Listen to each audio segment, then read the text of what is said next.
বন্ধুরা, কেমন আছো তোমরা সবাই? আশা করি সবাই ভালো আছো আর আমিও ভালো আছি। শুভ রান্নাঘরে সকলকে জানাই স্বাগত। বন্ধুরা, এখন আমি রুই মাছ দিয়ে মাছের ঝোল করব। তোমরা কিন্তু দেখতে থাকো ভিডিওটি। সব রকমের মশলা নিয়ে নিয়েছি, এগুলো আমি এখন বেটে নেব। শিলনোড়ায় এখন আমি মশলাটি হাতে বেটে নেব।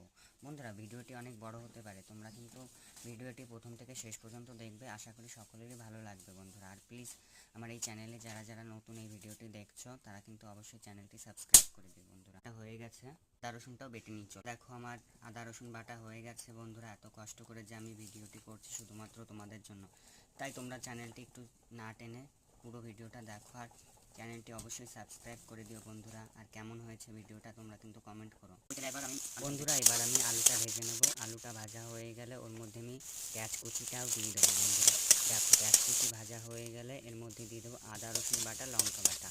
লঙ্কা বাটাটাও দেওয়া হয়ে যাওয়ার পরে এর মধ্যে আমি দিয়ে দেবো পরিমাণ মতো টমেটো কুচি এবং জলও দিয়ে দেবো।